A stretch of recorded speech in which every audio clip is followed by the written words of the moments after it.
She slid the plate out of my hands in front of everyone and smiled like it was policy, not punishment.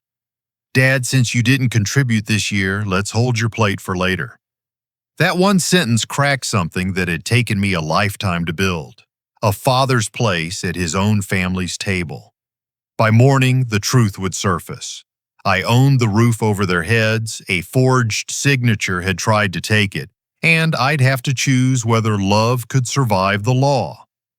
Before we dive into today's story, let us know where you're watching from.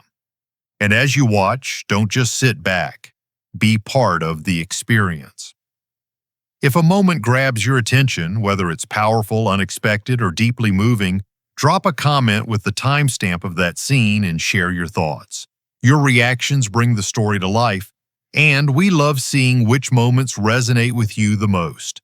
And if you haven't already, hit subscribe and turn on notifications so you never miss a new story. Now, grab a coffee or tea, settle in, and let's begin. I wake before the sun finds its way through the marine layer, boil water in the dented kettle, and pour it over grounds I grind by hand. The apartment smells like coffee and salt air from Puget Sound, the kind of mix that reminds a man he's still here even if the world has moved on without him. I open my worn leather ledger and make small tick marks beside last week's expenses: dental bill, utilities, a bag of winter pears. By 9, I'm at the Ballard Senior Center showing Walt how to turn on two-factor authentication on his email and digging Mary's photos out of a backup she didn't know existed. They call me the Computer Whisperer, which is generous for a man who once built jigs and fixtures at Puget Aerosystems and learned software the way other people learn hymns, by repetition, not faith. I like the way people look relieved when things finally work. It makes me feel useful. When I go home, the apartment is quiet enough to hear the ferry blow its horn across the water. I take the guitar from the corner and check the tuning, fingers stiff with December, then slip it back into the case. The ledger waits on the table, patient as ever. There's a line I added to the margin this week that isn't about money. Belonging, I wrote, not for sale. It's my reminder the next few days are not a test of numbers. Laura texted 3 weeks ago with a flyer-level plan for Christmas Eve at their Craftsman in Maple Crest. She has fonts for everything: shopping lists, playlists, seating charts. "We're keeping it fair this year," she wrote, a line that can mean anything from chore rotation to emotional arithmetic. I told her I'd be tight on gifts. There were some medical odds and ends, I said, and I might just bring myself. It was true enough to stand up in court and bent enough to see who would notice the angle. I walk from the car into a light Seattle mist that finds its way into a man's collar regardless of scarf or zipper. The door opens to a breath of cinnamon and clove, to garlands pinned with twine and reclaimed wood centerpieces arranged like they were auditioning for a magazine. Laura moves through the room like a host with a headset you can't see. Brent studies his phone in the corner, thumbs dancing, a man doing math even before the meal is plated. I hang my coat, kiss Mia's hair, bump knuckles with Owen, and slide into the kind of jobs that don't require assignment: rinsing celery, steadying a wobbly mixing bowl, finding a mislaid nutmeg grater by the smell. When Laura asks the room for a show of hands to confirm the sides are on schedule, I lift mine to volunteer for dishes, the whole sink if need be. She smiles brightly, which is not always the same as kindly, and tells a story about shared responsibility that gets polite laughter.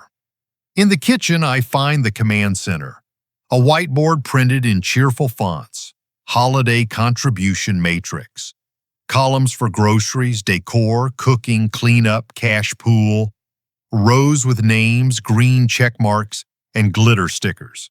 At the far right, under an extra column labeled "No Contribution This Year," my name sits alone. Someone has added a small smirking emoji sticker near the entry, the kind of joke that trends toward truth once the evening gets loud.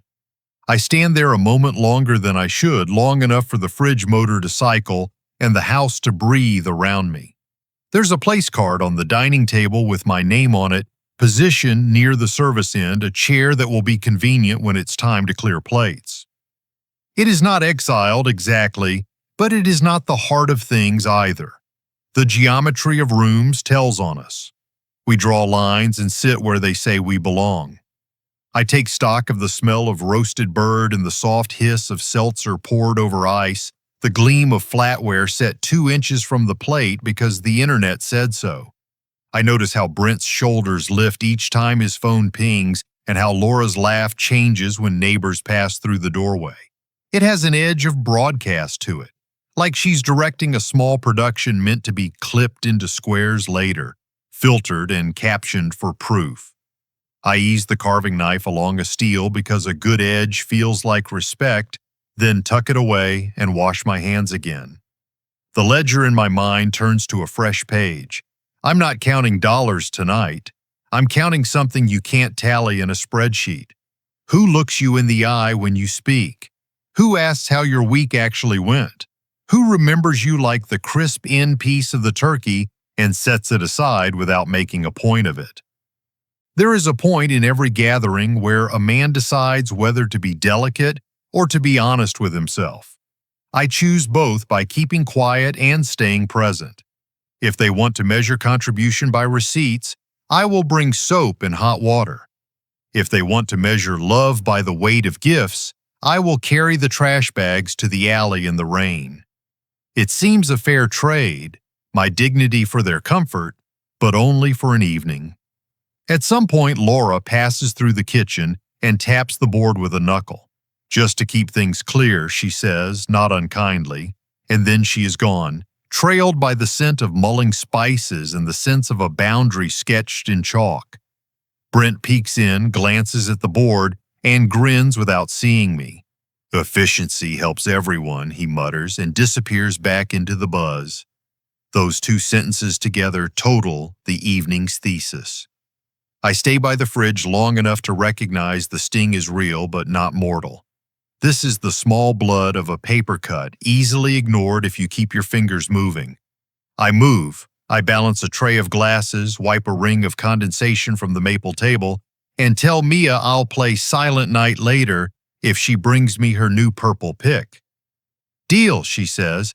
That word is funny to me now, rolling between affection and commerce like a marble across a floor not quite level.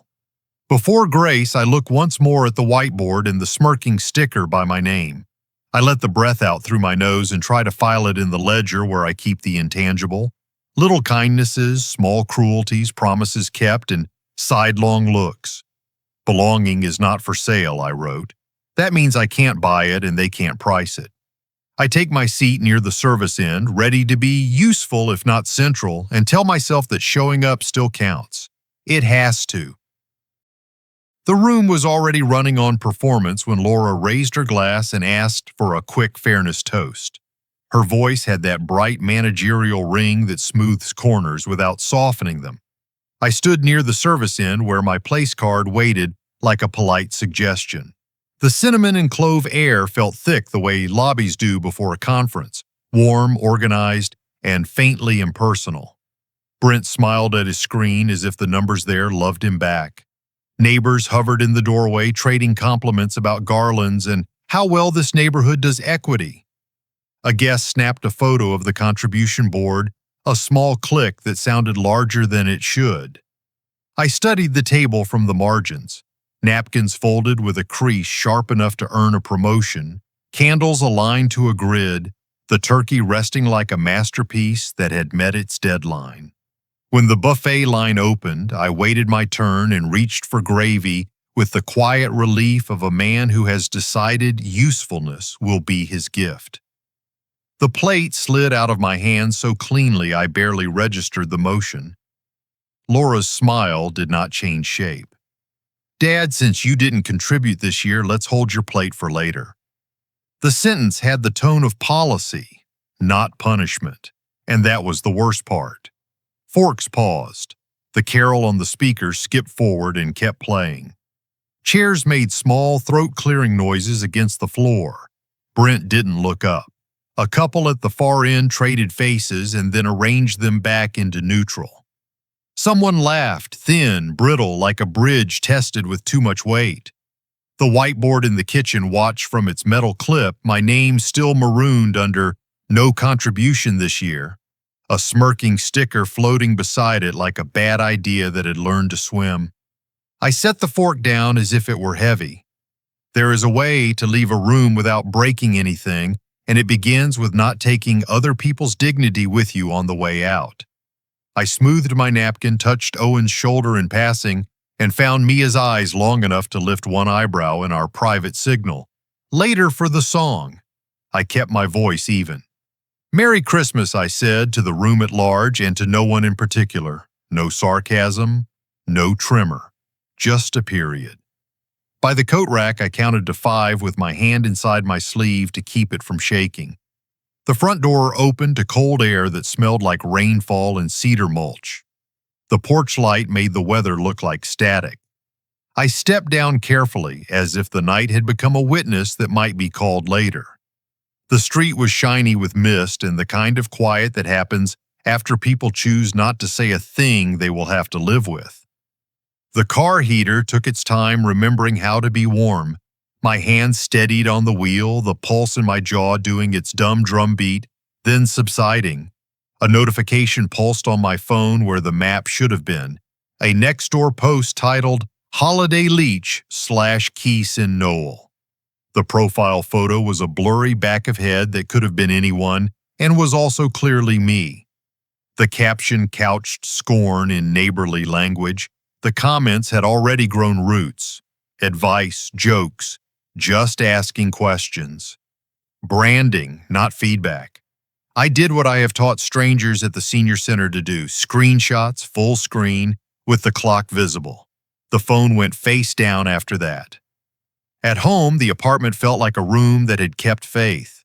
I hung the coat, set the keys in their dish, and let the kettle sing for longer than necessary.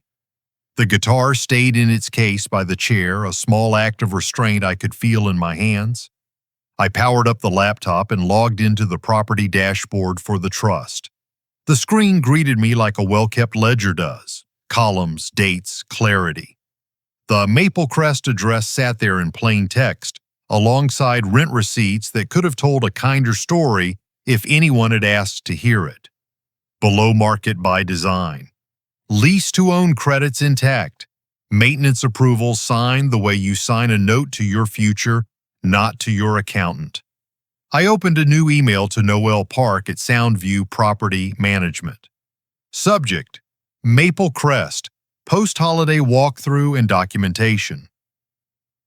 The body wrote itself the way good procedure does.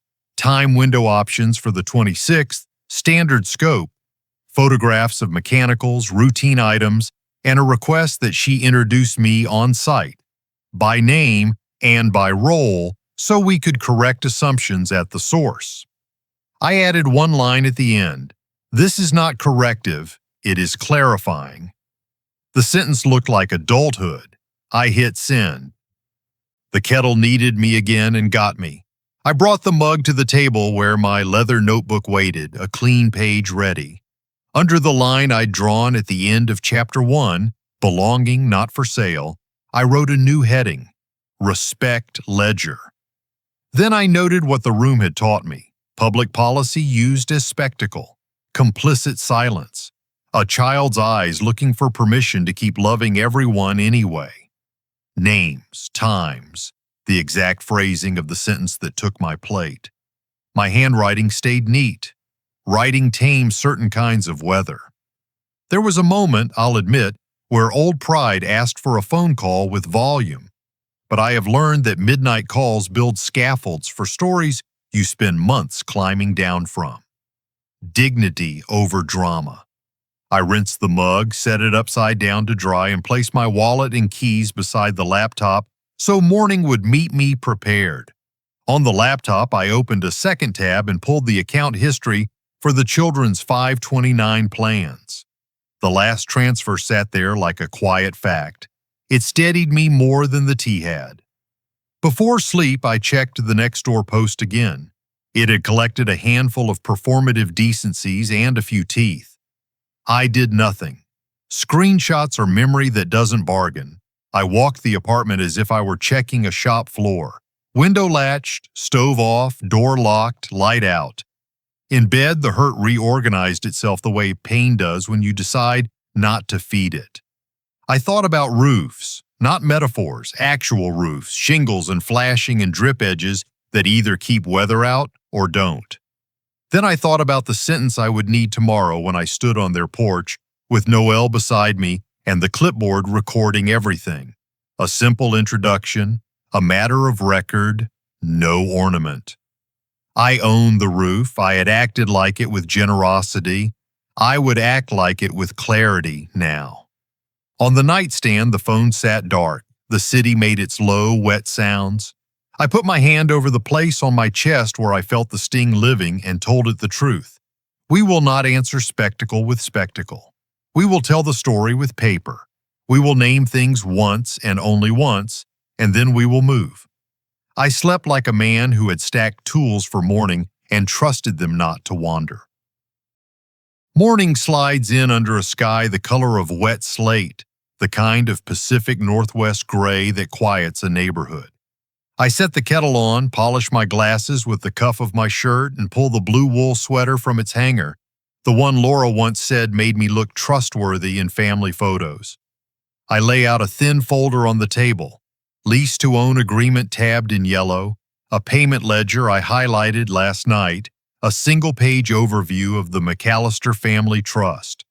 I add a printed inspection checklist and tuck a small tin of cinnamon cookies beside it for Owen and Mia. The ritual steadies me. Last night was a sting. Today is a line drawn with a ruler and a steady hand. At Maple Crest, the sidewalks shine with a film of drizzle. Maple needles slick the concrete, and a couple walking their dog slows, curious at the sight of Noelle Park's silver hatchback turning in behind me. Noelle is punctual as a metronome, tablet strapped to her clipboard, small body camera blinking a lawful blue.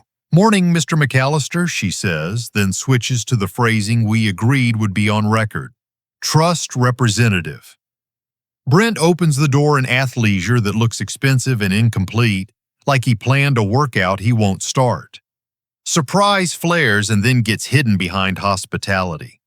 Laura appears over his shoulder, a festive sweater now reading his costume, not clothing. Garlands droop a little. The smallest visual truths have big voices the day after a party. Noelle runs her script cleanly. "Routine post-holiday walkthrough," she says, holding up the standard access form for signatures. She pronounces the owner of record as the McAllister Family Trust, notes my role as settler and trustee, and asks if there are any safety issues they want documented first. The moment lands without theatrics. It is the sound of a door clicking shut, inevitable, correct. Brent's eyebrows lift before he can stop them. Laura inhales, replaces the breath with a hostess smile, and offers coffee that never arrives. We start in the kitchen. A cabinet hinge ticks when opened past a certain angle. Noelle photographs the tag, notes a work order. I run a finger along the inside edge of the drawer where the cutlery lives, the same drawer that held the place cards last night. The house exudes that day-after scent. Citrus rinds, cooled fat, wax from pillar candles. "I'll authorize a repair on the hinge," I tell Noelle, and she nods, time-stamping the remark.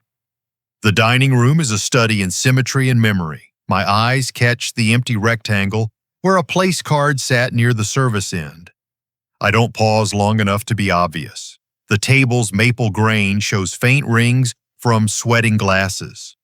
I wipe one with the side of my hand as if that could erase a note from the ledger I keep in my head.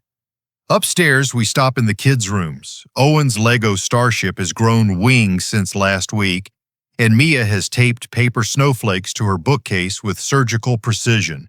Good engineering, I say to the boy, and professional snow. To the girl, Noelle crouches to photograph window latches and the sticker on the smoke detector. The tone stays courteous, practical. Stewardship is the point we are making, not dominance. In the mechanical closet, Noelle records the furnace filter date and the water heater tag. I mention a roof inspection for spring, flasher edges I want to keep an eye on, nothing urgent. Brent hovers in the hallway pretending to compare calendar options on his phone. Laura hovers differently, like a person who wants to reach for something and cannot decide whether it is a hand or an apology. We gather at the kitchen island for the financial part because kitchens are where families decide anything that matters. I set a one-page summary between us.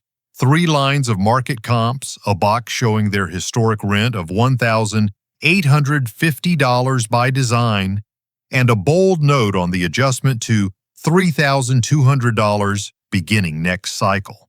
Beneath it, I placed a simple arrow labeled Delta. 529 plans for Owen and Mia, with a standing monthly transfer and a quarterly statement I will send to them and keep for my files. The lease-to-own credits remain intact, I say, pointing to the paragraph highlighted in blue. The path to equity stays the path to equity. We are correcting price, not erasing time. Laura's voice arrives softly, missing some of its usual polish. We didn't realize, she says. I wanted to keep things fair. The holidays. The words fade, but the edges are sincere. Brent asks about appraisal timing, whether the comps account for a rumored HOA clubhouse renovation, whether there is flexibility while interest rates settle. His thumb flicks his phone screen, then freezes. The motion reads like a man trying to rearrange a shortfall with willpower. I outline the ground rules as calmly as I would instructions for a drill press. Respect is not contingent on cash. No more public labels, boards, or smirking stickers. Concerns are raised privately, not as spectacle. Major decisions that touch the house or the agreement come with notice. Sunday dinners are standing invitations. I will contribute labor or childcare where needed. Contribution, I say, has never been a synonym for money. Noelle records the commitments neutrally. We initial where appropriate. She schedules a 2-week follow-up to check the cabinet repair and furnace filter. Photo packets queue to send in an email. The rhythm of documentation is its own grace. It moves emotion into channels where it won't flood and ruin everything. When it is time to go, I slide the cookie tin onto the counter and write on a sticky note in block letters that Owen can read without help. For Owen and Mia, Grandpa. I don't look to see who notices. Noelle thanks them for access and hands over the transparency packet in a manila envelope with their names in her tidy print.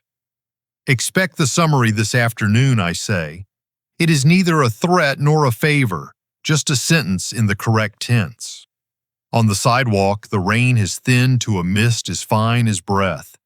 The air smells of wet cedar and cooling stone. Behind me, a house I bought for love and prudence looks exactly like itself, which is reassuring. Ahead of me, the street bends toward the pocket park where the HOA strings white lights on a rail fence and calls it a tradition. I think about roofs as promises rather than leverage, about how a promise is kept or broken, not with one gesture, but with 1,000 small choices. Brent's face flashes in my mind the way it looked when Noelle said owner of record. Not merely embarrassed, calculating, cornered by a math problem that doesn't forgive wishful thinking. I file the impression without commentary. The line I drew today is clean enough to see from anywhere. From here on, the ledger notes behavior as carefully as it notes payments. I pull my collar up, breathe once, and walk toward the car, feeling exactly as steady as the gravel under my shoes. Evening settles like a wool blanket, heavy and warm and a little scratchy at the edges. Rain needles the gutters outside my window, the kind of steady percussion Seattle uses instead of silence. I set a lamp to low, open my ledger to a fresh line, and wait for my pulse to finish stepping down from the day. The kettle hisses and then remembers it's not needed yet. On the table, the inspection checklist squared to the edge, the manila envelope from Noelle, a clean sheet where I've typed up a family memorandum in plain language. I'm not interested in winning. I'm interested in structure strong enough to carry weight without groaning. The phone rings with Laura's name. Her voice is smaller than the one that runs a room. She circles the words at first, then gets to the point. The board was wrong, she says. The sticker was unkind. I wanted to keep things fair. I listen. I let the pauses stand and don't stuff them with help. When she exhales, I tell her I accept an apology paired with behavior. Words are light, lumber is heavier. The repair, I say, begins with what we will do next. I read from the page I drafted. Sunday dinners as a standing invitation where my presence is counted as presence, not barter. No public shaming, no boards, no labels, no call-outs dressed as jokes. Conflicts and concerns raised privately, not staged for an audience. Major financial or house decisions communicated before action by text and email, so nobody learns about their family on a notification screen.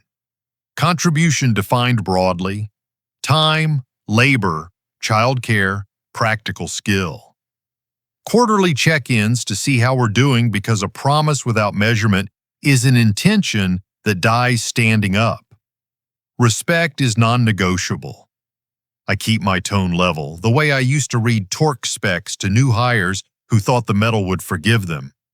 Laura says yes to most of it before I finish. She sounds relieved to be handed a tool instead of a scolding. We talk about Sunday at 3, simple food, the kids setting name cards without jokes attached. I add a line about me bringing my hands, not gifts, unless asked. She laughs, but there's water in it. She brings up the post. She says it will come down tonight and that she will write a correction in the same places where it spread. The phrase, public harm needs public repair, lands and stays. Brent is the friction point. I don't hear him on the call, but I can hear his shadow in Laura's choice of words. Branding comes up and feeding the algorithm. He prefers a quiet delete, a smooth page turn. I tell her quiet erasure is what we give typos, not people. The story will curdle without daylight. She is quiet, then agrees.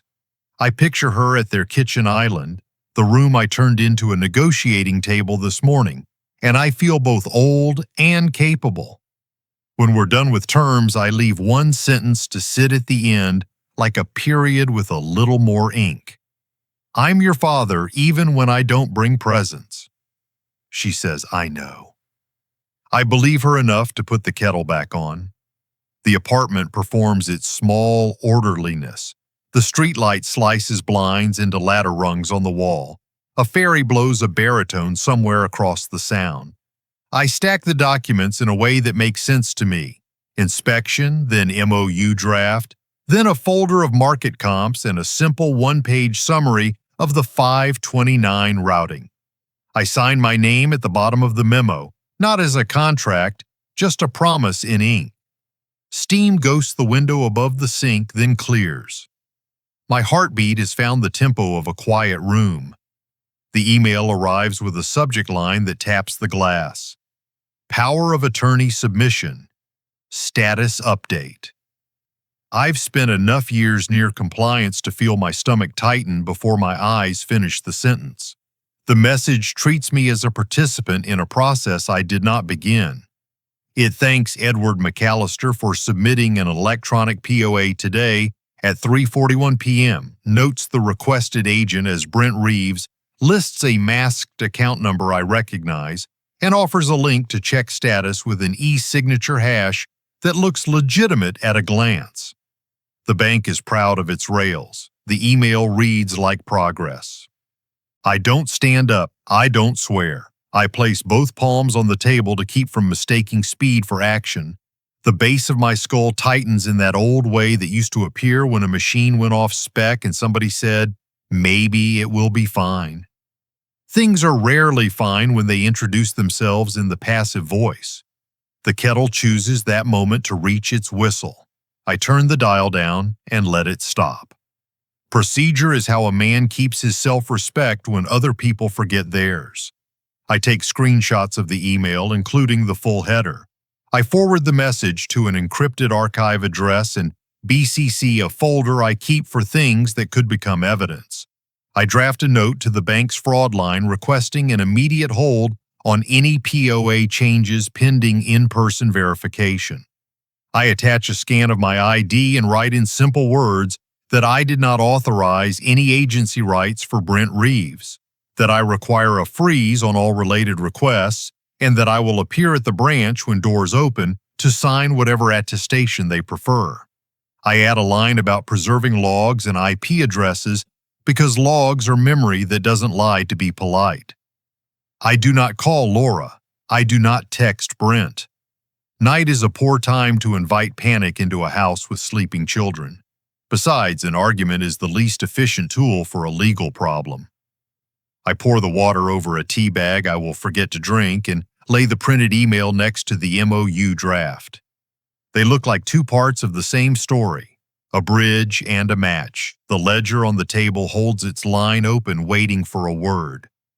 I write evidence preserved in neat block letters and date it. Then I add apology paired with behavior, pending. Outside, a siren moves down Leary Way and fades. Inside, the lamp draws a soft circle on paper and wood. I slide the chair back and stand long enough to stretch the small of my back. The room has settled around the decisions I've made, as rooms do when the right thing happens at the right speed. I place the MOU on top of the stack, then the email beneath it, order declared. Respect first, procedure second.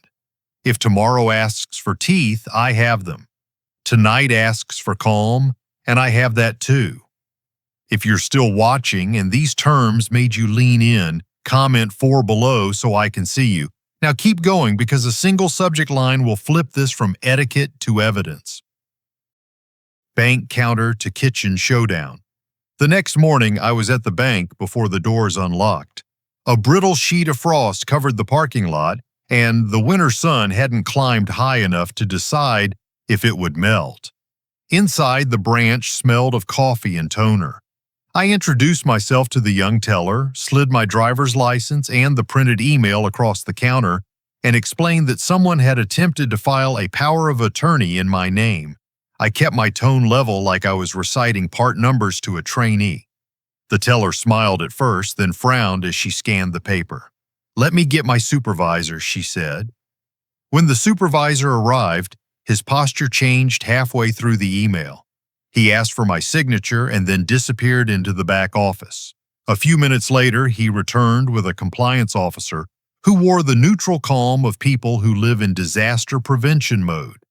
They verified my identity again, printed forms, and froze all POA activity linked to my accounts. I asked them to preserve IP logs and email headers. They did. The officer handed me a case number on crisp white paper and slid it across the counter. "You did the right thing coming in immediately, Mr. McAllister," she said. "We'll escalate this to our fraud division." Outside, I wrote the time, names, and ticket number in my leather ledger. When the story gets complicated, write it down. In the car, I called Detective Alvarez. She listened quietly while I summarized the forged document and the timing around the holiday humiliation. "This falls under elder financial exploitation statutes," she said finally.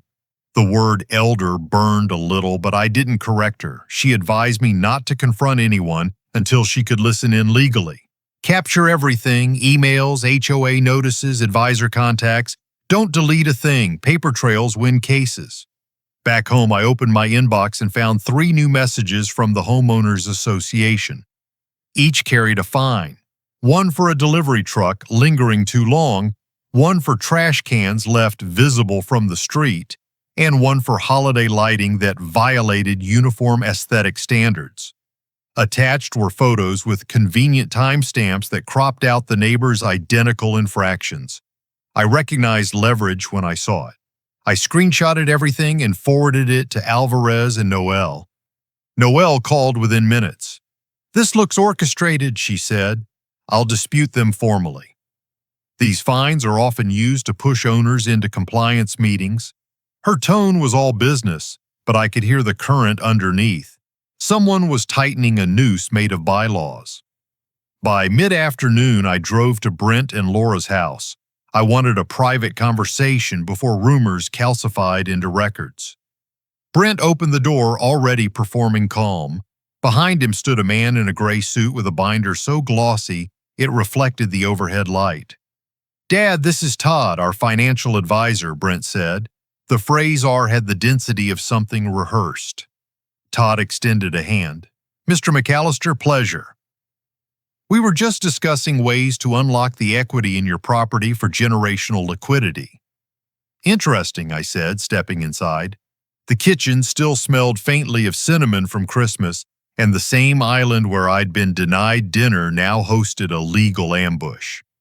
Todd spread charts across the marble surface. Trust alignment, reverse mortgage options, convenient power of attorney forms to streamline signatures. His voice had that professional glaze that slides off common sense.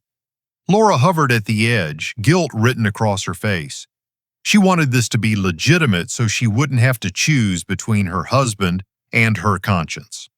I let Todd finish his pitch, then reached into my folder and placed a single sheet on the counter. "This," I said, "is the power of attorney submission your bank received yesterday. The agent listed is Brent Reeves. The timestamp matches the day after Christmas." For a moment, nobody breathed. Todd's eyes flicked to Brent, then to the door, calculating exit routes. Brent's jaw worked, but no sound came out. Laura's hand flew to her mouth. I stayed still, both palms flat on the island. "This isn't a misunderstanding," I said quietly. "It's a process initiated without my knowledge or consent." Todd tried to recover. Sometimes forms auto-populate. Glitches in the e-signature pipeline. "Then the glitch can discuss it with my attorney," I interrupted. "You'll address all correspondence to her office. No more in-home consultations." He attempted a smile, offered to leave a brochure for clarity. I didn't touch it. "Leaving papers here would imply ongoing consent," I said. "You won't do that." The veneer cracked. He gathered his binder and walked out, leaving the smell of cold cologne behind him. Before the air settled, another knock sounded at the door. The HOA president stood on the porch holding a printed courtesy notice escalating the fines to official status. "Just doing my rounds," she chirped. I thanked her, took the paper, and photographed both sides before she could blink. Brent's face had turned the color of wet concrete. I turned back to the kitchen. "Here's how we proceed," I said. "At 8 tonight, we have a formal conversation. Noelle will be present as a witness. All phones face down, airplane mode. Detective Alvarez will be listening on a legal line. Until then, neither of you contacts the bank, HOA, or any advisor about my accounts. Any attempt will be logged as hostile." Laura nodded instantly. Brent hesitated, searching for the word that could shrink this into a misunderstanding. "Dad, you're blowing this out of proportion," he finally managed. "Todd said it was standard." "Standard fraud," I said. "You'll have a chance to explain it tonight." The kitchen went still except for the hum of the refrigerator. I softened my voice. "Every dollar of discounted rent I've charged you has gone into Owen and Mia's college funds. This house was never about leverage, it was about them. The children's names hung between us heavier than any accusation." Laura's eyes filled. "I didn't know," she whispered. "I didn't think you did." Brent's defenses deflated inch by inch. "I was just trying to make things efficient," he said, the word efficient sounding smaller each time it left his mouth. "Efficiency doesn't sign my name," I replied. He looked at the floor. Laura reached for his hand, but he didn't take it. I gathered the papers, slid them back into my folder, and walked toward the door. The afternoon light was thin and metallic, the kind that shows every fingerprint on glass. I turned once more. "Tonight we deal in facts, not feelings," I said. "Bring your honesty and your IDS." Outside, I sat in my car long enough for the heater to fog the windshield. I forwarded the bank case number, the advisor's business card photo, and the HOA notice to Detective Alvarez. My message was short. All parties confronted. Meeting scheduled. 8 p.m. on record. She replied within a minute. Received. Proceed carefully. Will be listening. As I pulled out of the driveway, the house looked smaller than it ever had. Behind those walls sat the people I loved most and the lies that might have ruined them. But for the first time since Christmas Eve, I felt steady. Tonight, the facts would speak. At 8 sharp, the kitchen looks brighter than I have ever seen it, as if Laura turned every bulb up to interrogation wattage. The island has been cleared of bowls and candles and sentiment, leaving a clean slab that might as well be a bench. Rain stipples the windows. A thin thread of steam climbs from the dishwasher vent and folds into the room's heat. Noelle sits at the end with her tablet face down, pen capped, shoulders squared. My phone rests on the counter, screen black, speaker on, Detective Alvarez present without being visible. We have agreed to rules, phones in airplane mode, respectful turns, no recordings, except the lawful one already listening. I lay out the papers so the edges line up. Bank case number, screenshots of the POA submission, the HOA courtesy notice, the inspection summary, the one-page terms sheet for market rent, and 529 routing. The visual order is deliberate. Procedure is mercy for a conversation that could otherwise crater into noise. I look at Laura and Brent in turn and decide to speak like a man reading an instruction plate. Concise, calm, no poetry to hide behind.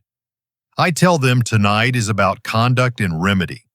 It is not about humiliating anyone, including me. It is about agency attempted without consent and the way we correct that without letting it rot the family. Noelle records time and attendance. Alvarez's voice enters a moment later, lean and professional, confirming she is present and that we may proceed. Laura's hands are folded, knuckles pale from pressure. Brent sits straighter than usual, chin high, a stance that reads as borrowed confidence. I begin with option 1. Termination of the lease to own, 60 days to vacate, security deposit returned in full. A positive reference to any future landlord. On my end, a civil action for attempted POA fraud. Full cooperation with the bank and authorities, all communication routed through counsel and through Noelle. No direct access to my financial institutions. It is not a threat, I say. It is the ordinary consequence of extraordinary conduct. Then option 2, printed in larger type because hope deserves legibility. Market rate rent beginning next cycle. The delta routed automatically into Owen and Mia's 529 plans with quarterly statements shared. Public repair of the public harm. Remove the viral post and publish a clear apology in the same channels. Withdraw and nullify any power of attorney, substitution of trustee or home equity line of credit applications, and produce written confirmation from the bank. Commit to 12 weeks of family therapy focused on respect and decision-making. Use an advance notice protocol for major financial or house decisions. Reinstate Sunday dinners and redefine contribution to include time and care. Breach of any term flips us back to option 1 without further debate. Laura's voice arrives with the tremor of someone stepping onto ice, careful and full-hearted at once. She says she will take the post down and publish an apology that names the harm without euphemism. She asks about timing for the therapy, about childcare during sessions, about whether the first transfer to the 529s can be visible to the kids as a lesson rather than an invisible bookkeeping note. Beneath each logistical question beats an admission. I misjudged what love requires. I nod because tonight is not about making her bleed. It is about stopping the wound. Brent tries for calibration by minimization. He calls the POA a template test, an administrative dry run to see how the bank processes workflow. He says an advisor recommended a streamlined signature environment and that his intent was efficiency, not control. Alvarez's voice returns through the speaker, small and exact in the bright room. She explains that unauthorized POA initiation is serious in any jurisdiction and that testing processes using another person's identity is not a neutral act. She recommends an immediate written retraction to the bank and warns against private staff outreach to smooth things over. Noelle keeps the proceedings on rails. She confirms she can set up the auto transfer for the rent delta into 529s and calendar quarterly check-ins. She will receive HOA correspondence, file formal disputes, and ensure all interactions with the association remain in writing. She lists the confirmations due within 48 hours, screenshot of the removed post, link to the apology, bank email confirming POA withdrawal, therapy appointment receipt, and a signed memorandum acknowledging tonight's terms. The pen rests above the paper. We can hear it not scratching, a pause that measures integrity. I establish the guardrails plainly. Between now and the deadline, there will be no edits to bank accounts, no outreach to the HOA or any advisor regarding my property or trust, and no backstage calls to anyone who might be tempted to act as a fixer. Any attempt will be logged and treated as hostile. Alvarez seconds the instruction and adds that preserved logs are already in motion. Laura nods immediately. Brent's jaw flexes in a way that tells on him. The room shifts when I explain why any of this is worth the strain. Every dollar I discounted for 3 years went to their kids' future, not into some secret ledger to be brandished later. The market correction is not punishment, it is accuracy. The delta moving to 529 seconds is not control, it is protection.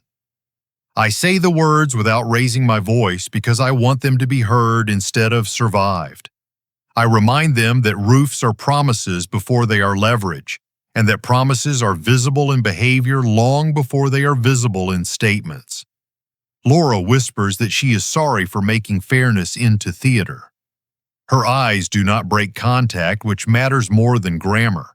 Brent asks whether market rate can be bridged for a few months.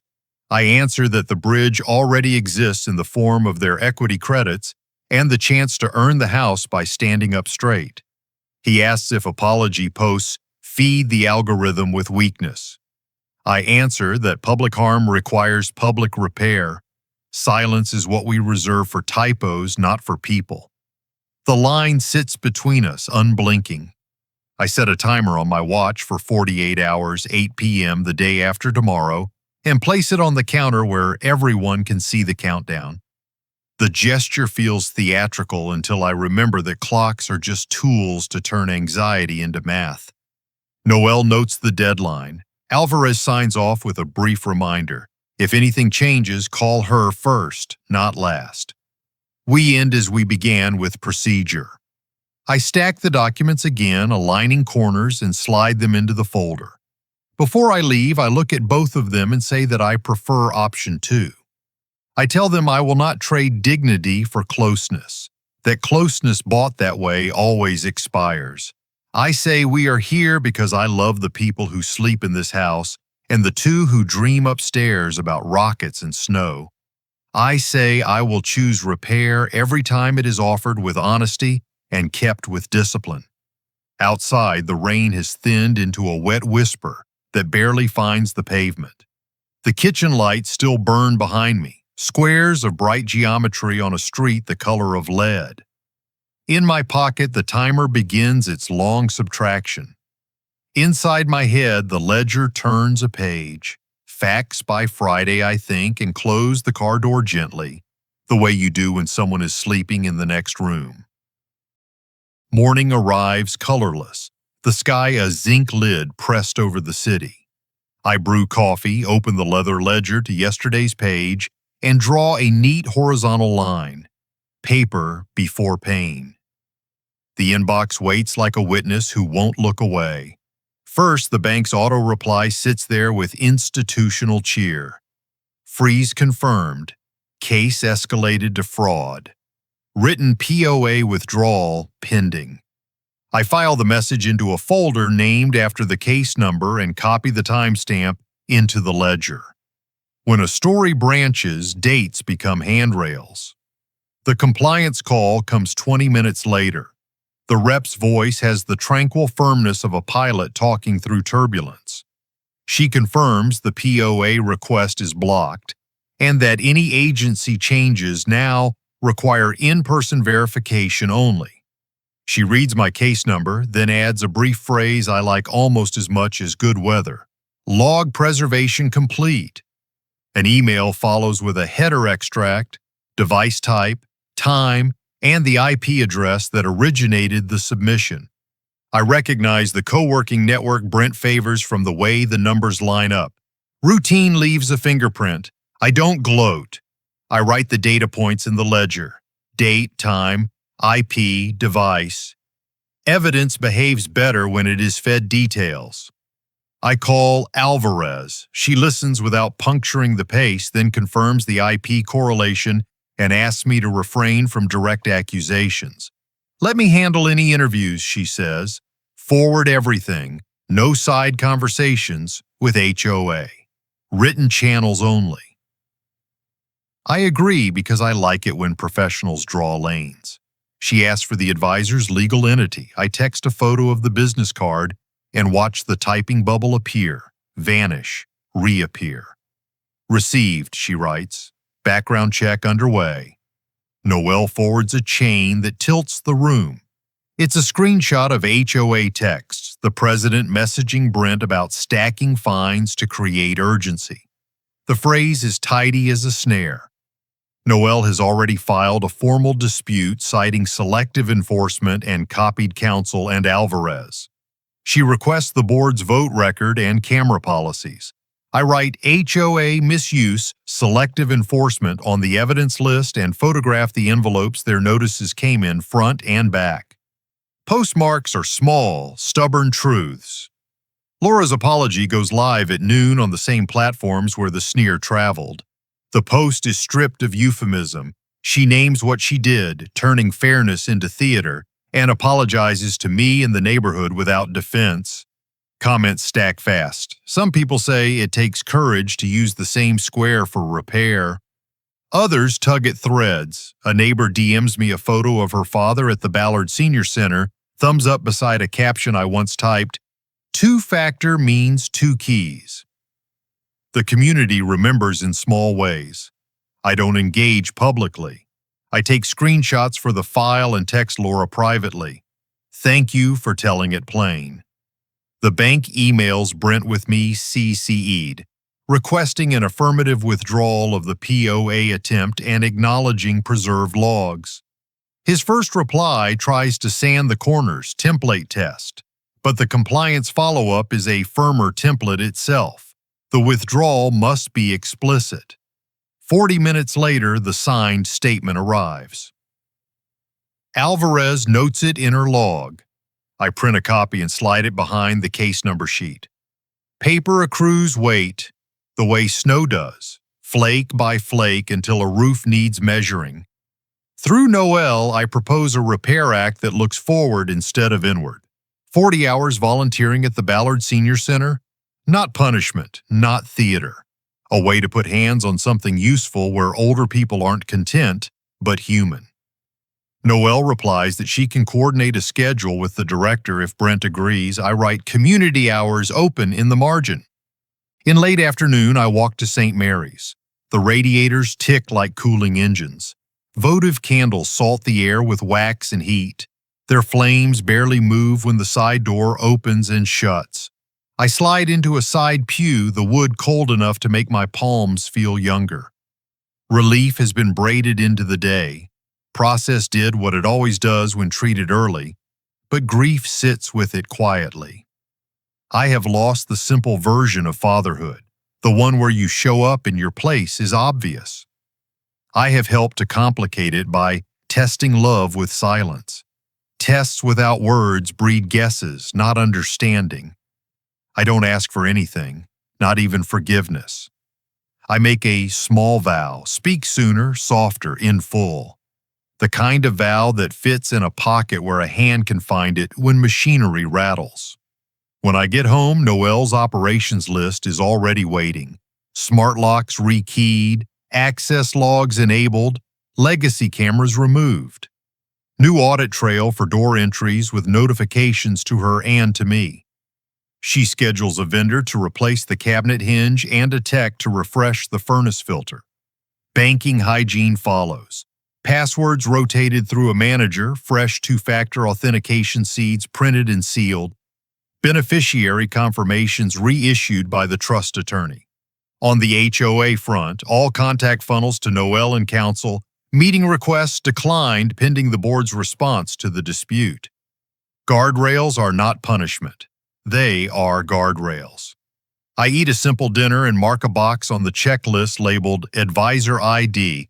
Alvarez texts that the firm is a shell for a broker whose license is carrying a warning glare. She'll send a note to the state regulator. She doesn't say, "I told you so." She doesn't have to. The facts are self-propelled. In the evening, Laura calls. She read the comments, cried in the laundry room until the washer cycle ended, then took a walk around the block without her phone.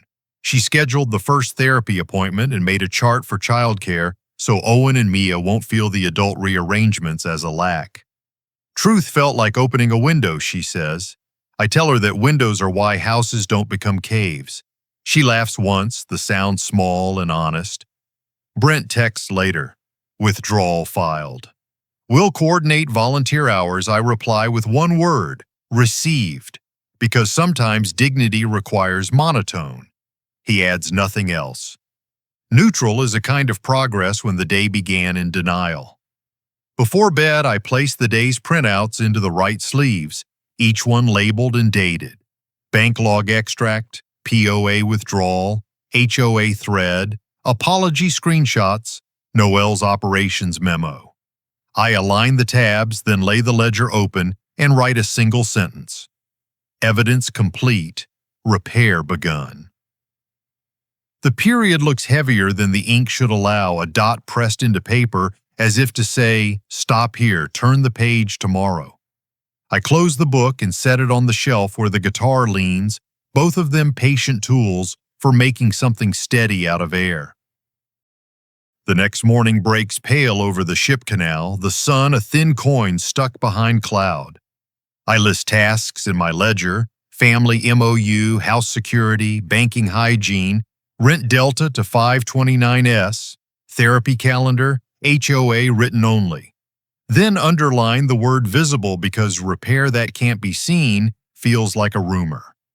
The city has rinsed itself overnight. Cyclists in rain capes thread the streets. Barges nose the water like patient animals. I walk to a cafe near the Fremont Bridge where the window glass sweats from milk steamers and the hiss of water against chrome. Laura arrives 5 minutes early and sets her phone face down without prompting. Her shoulders sit lower than I've seen them in years, as if she finally set down a bag that wasn't hers to carry. She pulls a folded printout of her apology from her tote, then a childcare grid with boxes colored for therapy nights. We order and let the small noises of a working morning protect us from the urge to narrate feelings we can't yet afford. She speaks first, naming what she did without euphemism, public shaming dressed as fairness, the board and its smirk, the way performative justice turns people into props. She asks how to include the kids in seeing repair, not just hearing grown-ups say it happened. I say I read her post and appreciated its plainness. I remind both of us that respect must stand whether or not money shows up. I reopen the MOU language I drafted. No public labeling, 48-hour advance notice for major decisions, Sunday dinners that count presence as contribution, quarterly check-ins, and a standing rule, speak sooner, softer, in full. She nods at each line as if storing it in muscle. I suggest we schedule Sundays at 3, phones away, one photo allowed if the kids ask, no captions. She circles the time on a shared calendar and smiles with a relief that isn't performative. She taps a box on the childcare grid for therapy and says they booked 12 sessions. The first is next week. I thank her for giving the work a spine. We sign the family MOU on the small table, each of us flattening the page with a palm to keep the pen from catching. The document fits on one sheet because promises break when they sprawl. I initial beside the 7 commitments and pass the pen across. Laura signs and dates, then writes Noel Park on the witness line and draws a small arrow to remind us to meet in the evening. Brent will sign tonight, she says. I say the document is living but enforceable. Breach flips us back to option 1. She doesn't flinch. On cue, Noel's email lands. Smart locks rekeyed, distinct vendor code enabled, access logs to both of us. Legacy cameras removed, router reset to WPA3, guest SSID isolated, admin credentials rotated, device audit clean except for a printer that no one uses. I sip my coffee and forward the message to Laura as proof that the house is no longer a stage for other people's plans. In a second email, Noel attaches the rent setup. $3,200 market rate, with the delta from the old $1,850 auto-routed on draft day into Owen and Mia's 529s. Quarterly statements will go to the parents and age-adjusted to the kids. I suggest a short note in each statement, plain words explaining compounding in future in 9-year-old and 6-year-old language. Laura likes the idea and writes a reminder. A confirmation email pings while we sit there. I forward it with a simple line, "For their future." Brent texts a photo of his signed affirmative withdrawal to the bank and a PDF of a letter to the HOA board disengaging from any back channel. Alvarez replies in our thread that the phrasing meets compliance and that her office has submitted the advisor's firm to the state regulator for a review. I keep my responses sparse so the record reads like a ledger and not a diary. Brent sends a second note a few minutes later, this time with a schedule. 40 hours at the Ballard Senior Center, front desk Mondays, device setup Wednesdays, lunch service Fridays. Noel has coordinated with the director. Hours will be verified weekly. I mark the line in my book and underline the word weekly. Calendars rehabilitate intention. We speak about the HOA, no private meetings, written-only policy, disputes tracked, meeting minutes requested through counsel. Laura asks if she should bake for the neighborhood work party. I tell her kindness is free to offer, but boundaries are the price of keeping it. She laughs without looking for an audience. The cafe fills with people who trust their mornings to routines. I feel the same thing settle into us, a rhythm that will not fix grief but will keep it from fermenting. On my way home, I stop by the canal. The water takes the shape of everything that presses it and remains itself. I pocket the observation for later. The apartment smells like wool drying on a radiator. On my door, a small card waits, taped at right angle. "I'm sorry, Dad." 3 words in Laura's handwriting, the middle one heavy enough to anchor the other 2. The card isn't evidence, it's air. I tuck it in the ledger like a thin page that lets thicker ones breathe. The afternoon becomes a desk. I scan the signed MOU, Brent's bank withdrawal, and HOA letter, the 529 confirmation, the therapy receipt. I title each file with the date and a plain descriptor.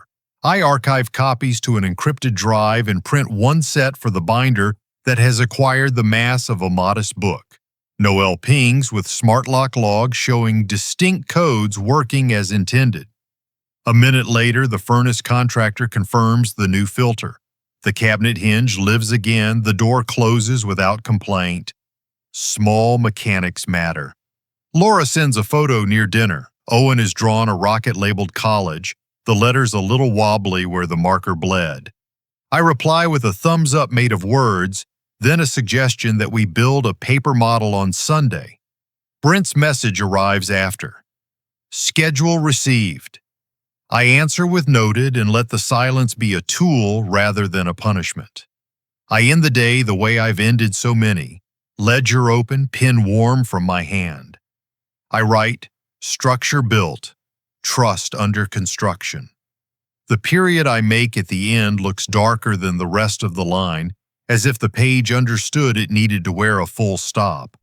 I close the book, rest the cafe receipt beneath the cover like a bookmark for accountability, and turn off the lamp. Outside, the bridge lifts for a boat heading toward water wide enough to change anyone who crosses it. And I think, let the work change us, but not our names. Friday arrives with a winter light that looks like it was poured through tin. I wake before the alarm and sit at the table with coffee in the binder, tabs like small flags along the edge. The timer on my watch still carries the 48 hours I set at the hearing.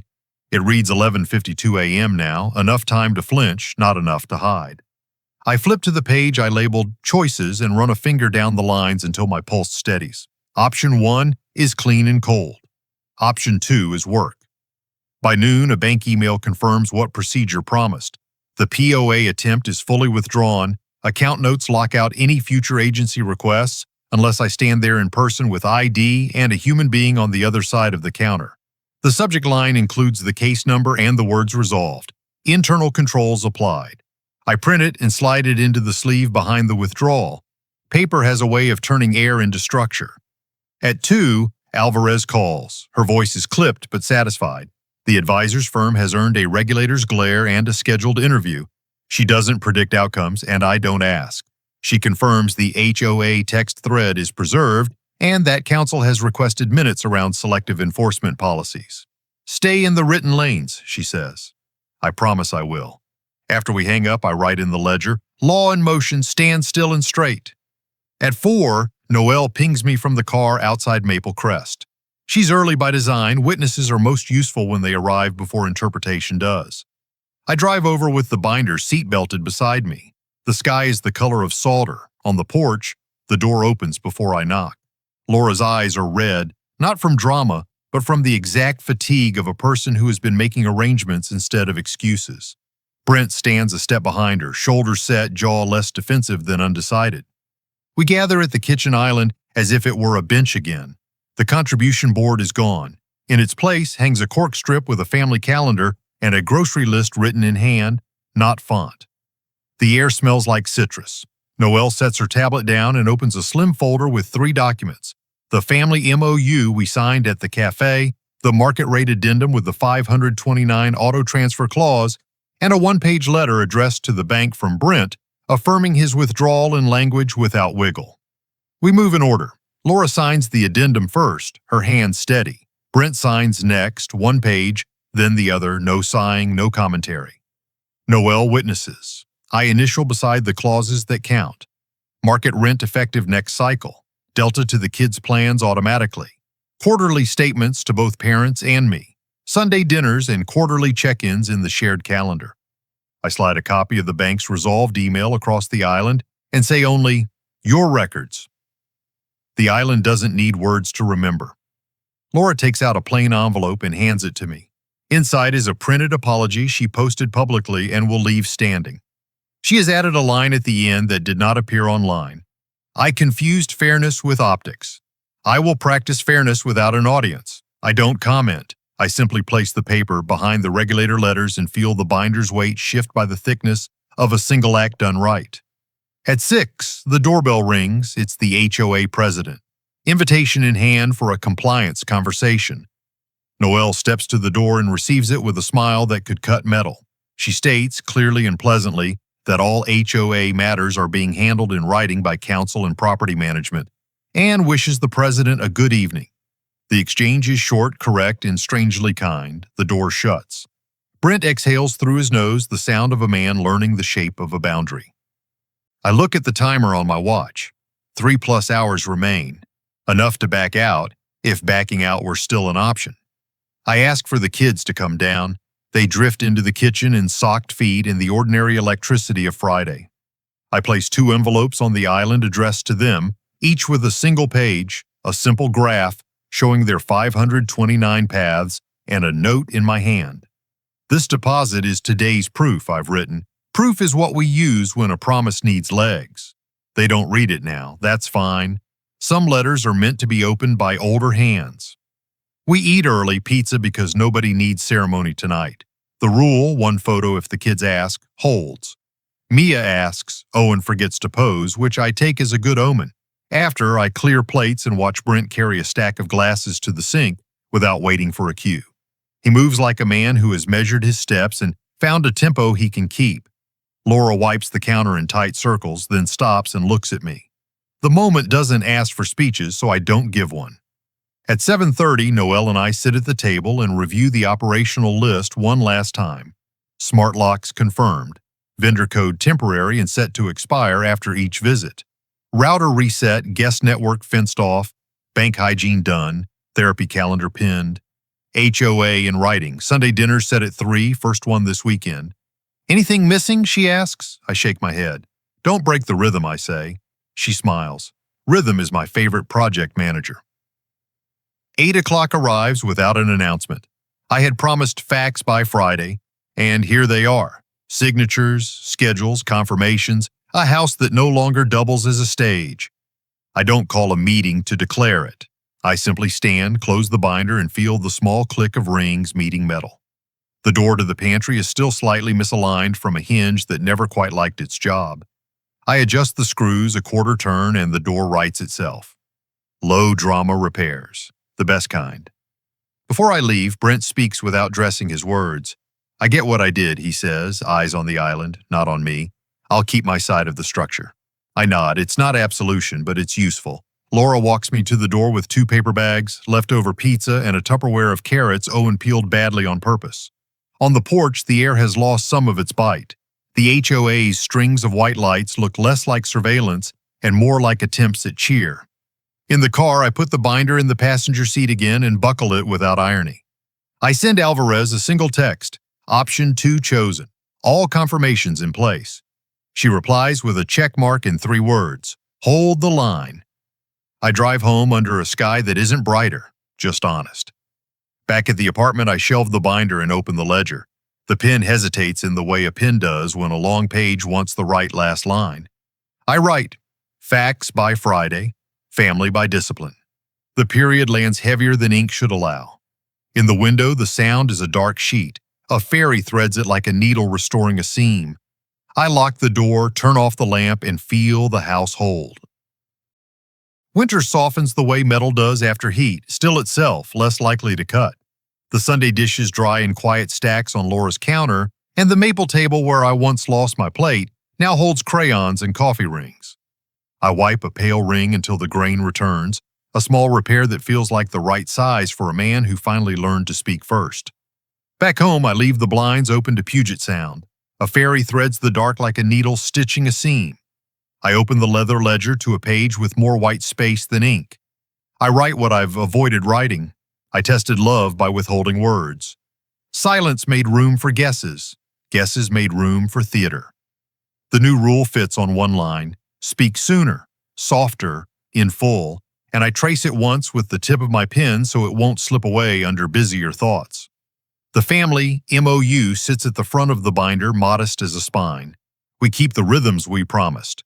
Phones down at Sunday dinner, 1 photo if the kids ask. Quarterly check-ins time boxed to 5 minutes. When voices climb, the timer pauses and somebody says, try again. It turns out discipline is how affection keeps its promises. Contribution found its right shape. Laura cooks plainly and well.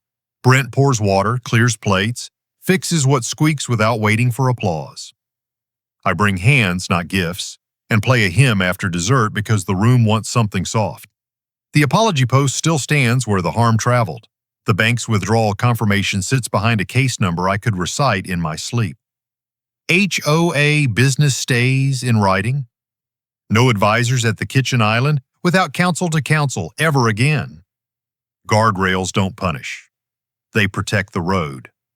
The children explain why the structure matters. Each quarter, their 529 statements arrive with a note from Grandpa in words that fit small hands. This deposit is a seed. Seeds grow while you're busy doing good work. We built a paper rocket and a jar of marbles to show compounding. They counted until the numbers turned into laughter. When Mia asked, "Is college far?" I said, "Far enough to make you brave." That was enough. Brent finished his first 40 volunteer hours at the senior center and kept going. He greets people by name, resets stubborn phones, slides lunch trays down a rail. He doesn't narrate it, he just shows up. Laura invited older neighbors to supper once a month. I play a song after the dishes, And the room sounds like a reminder that homes are nouns, not brands. Forgiveness isn't amnesia. I don't erase the ledger. I refuse to weaponize it. Memory is for safety and context now. If we breach, option 1 remains. If we keep faith, the house remains a promise with a roof you can trust. I place a small card between the ledger's pages, "I'm sorry, Dad," as a bookmark, not evidence. In the window, the sound is a dark sheet. The fairy horns once, an underline you can hear. I write one last sentence, sized for tired eyes. Keep the roof, a promise. Then I turn off the lamp and let tomorrow arrive without an audience. Some endings don't arrive with fanfare. They arrive as quiet routines kept. Paper becomes promise. Boundaries turn love from sentiment into shelter. Apologies stay up where harm once stood. Proof replaces performance. Discipline gives tenderness a spine. In the long math of trust, presence counts as much as payment, and respect is paid daily. Thank you for watching. Share your thoughts below. Tell us where you're tuning in from. Subscribe and turn on notifications so we can keep building these stories together.